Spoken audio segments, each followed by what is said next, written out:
చాలామంది stand up comedy అంటారు. 41 సంవత్సరం అయింది ఇప్పటికి. దూరదర్శన్లో బస్సు టికెట్లదండి.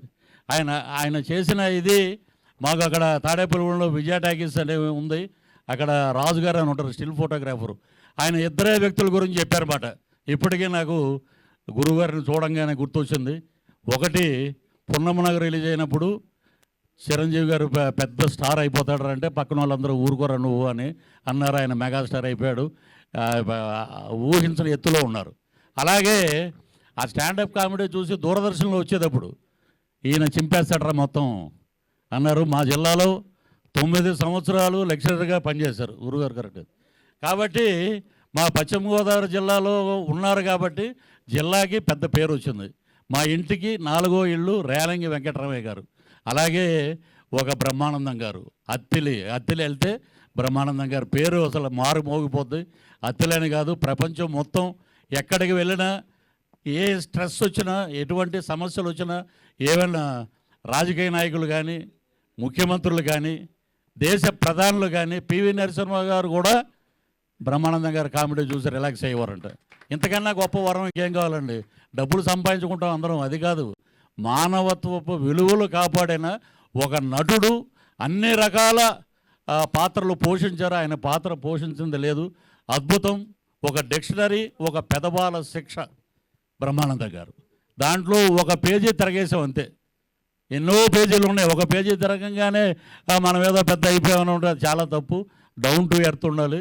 ఎప్పుడూ బ్రహ్మానందం గారిని ఫాలో అవుతూ ఆయన ఇంకా నిత్య యవ్వనవంతుడుగా 70 ఏళ్ళు కాదు 100 ఏళ్ళు పైచులకు ఇలాంటి పుట్టినరోజులు జరుపుకోవాలని మనస్ఫూర్తిగా కోరుకుంటూ, గురువుగారి సినిమాలో ఒక డైలాగు మేము అటు పొలిటికల్గా గాను మామూలుగా సినిమాల్లో కానీ చుట్టాలు కానీ ఎవరు వచ్చినా కూడా ఒకటి వాడేస్తుంటామండి. ప్రతిసారి దీని ఎంట్రీ ఏమిట్రా అనేది అది చుట్టాలు వచ్చారనుకోండి ఇంటికి, గబగబా ఏమంటే పలానా తాడేపల్లి నుంచి మన వాళ్ళు వచ్చారంటే ప్రతిసారి ఈడెంట్రీ ఏమిట్రా అలాగ ప్రతి వాళ్ళు అలాగ దాన్ని అన్వయించుకుంటున్నారు.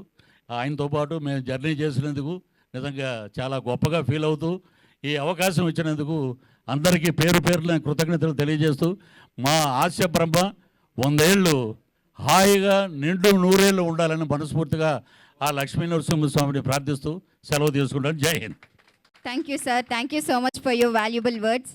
సో నెక్స్ట్ మాట్లాడడానికి CEO ఆఫ్ TV5 న్యూస్ మూర్తి గారిని రావాల్సిందిగా కోరుతున్నాము. అందరికీ నమస్కారం. ఈరోజు ఈ వేదిక నుంచి బ్రహ్మానందం గారి తల్లిదండ్రులకు నేను పాదాభివందనం చేయదలుచుకున్నాను.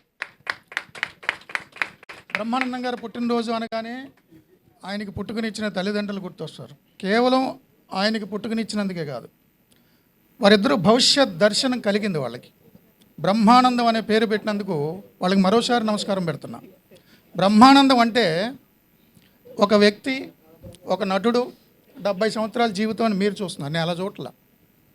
బ్రహ్మానందం అంటే ఒక స్థితి, ఒక అనుభూతి, ఒక అద్వైత స్థితి. బ్రహ్మానందము అంటే ఎప్పటికీ నిలిచే ఆనందం. అన్ని ఆనందాలకి ఒక కారణం ఉంటుంది, ఆనందాలన్నీ ఒక కాలంతో పోతాయి. కానీ బ్రహ్మానందము అంటే బ్రహ్మ సత్యం, జగత్మిథ్య, జీవో బ్రహ్మైవ నాపరహ. ఇంకేమీ లేదు, బ్రహ్మ మాత్రమే మిగిలింది. ఆనందో బ్రహ్మేతి వ్యజానాత్. కారణం లేకుండా దానంతట అది బ్రహ్మం అలా ఆనందంగానే ఉంటుంది, అదే బ్రహ్మానందం. సో బ్రహ్మానందం గారికి ఆయన నవ్వితే మన మనసు తేలికపడుతుంది. ఆయన మౌనంగా ఉంటే కూడా ఎక్స్ప్రెషన్, ఆయన మౌనంగా ఉంటే కూడా మనం చాలా ఆలోచింపజేస్తుంది. ఆయన జస్ట్ నటుడు అని మీరు అనుకుంటారు, నేను ఒక ఫిలాసఫర్ అనుకుంటా. అందరూ ఆయన కామెడీ అంటారు, నాకు ఎందుకు కామెడీ అని నచ్చదు. ఒక హ్యూమన్ బీయింగ్. మన హ్యూమన్ అంటే హ్యూమస్ అనే ఒక లాటిన్ వర్డ్ నుంచి వచ్చింది. హ్యూమస్ అంటే మట్టి. సో మట్టి నుంచి వచ్చాం కాబట్టి హ్యూమన్ అన్నాం. అలాంటి దాన్ని హ్యూమర్ బ్రహ్మానందం గారు అంటే నాకు ఎంత ఇష్టం అంటే, మీకు తెలుసు నా గురించి, కావాలని ఎదరికెళ్ళి గొడవలు తెచ్చుకుని అదేదో శాడిజంగా ఆనందించే నాకు టెన్షన్ నుంచి మర్చిపోవాలంటే ఒక్క బ్రహ్మానందం గారు మీమ్స్ చూస్తా. బ్రహ్మానందం గారి సినిమాలు మన ముందు జనరేషన్లు, మన జనరేషన్లే కాదు, ఫర్ ఎవర్ ఏఐ వచ్చింది కాబట్టి ఆయన రైట్స్ ఇంకొన్ని తరాలు కూడా ఉంటాయి. బ్రహ్మానందం అంటేనే ఫర్ ఎవర్ అని, ఎప్పటికీ నిలిచిపోయే స్థితి, అద్వైత స్థితి బ్రహ్మానందం గారు. దాన్ని ఊహించారు చూడండి వాళ్ళ తల్లిదండ్రులు, చాలా అద్భుతంగా పేరు పెట్టారు. నాకు బ్రహ్మానందం గారు అంటే చిన్నప్పుడు గోదావరి జిల్లా నుంచి వచ్చేగాడు సినిమాలు చూసేటప్పుడు ఇంటి ఓడు ఆడు ఈడు బ్రహ్మిగాడు అంటారు. కానీ ఆయన బ్రహ్మి గాడ్, నాకు ఉకారం తగిలి తీసేయాలి, బ్రహ్మి గాడ్. చాలా సినిమాలు చూస్తుంటా, చాలా పుస్తకాలు చదువుతుంటా. ఒకరోజు నాకు మిస్డ్ కాల్స్ ఒక 30 ఉన్నాయి. నేను జనరల్గా అన్నౌన్ కాల్స్ ఎత్తను, అదేదో డిఎండి ఏదో ఉంటుంది. 30 కాల్స్ ఉన్నాయి. చూస్తే బ్రహ్మానందం గారు. అసలు నాకు లైట్లో ఆగిపోయినాయి. అరే నేను ఇంత ఇష్టపడతా, ఆయన సడన్గా ఈ టైంకి ఫోన్ చేశారంటే నా షోస్లో పర్టికులర్ షోలో నేను మాట్లాడిన మాటలు అవన్నీ కూడా గుర్తు చేస్తూ తెలుగు సాహిత్యము ఆంగ్ల సాహిత్యంలో ఉన్నటువంటి అద్భుతమైన కవులకు సంబంధించిన కోట్స్ కూడా చెప్పారు. Salute sir, salute.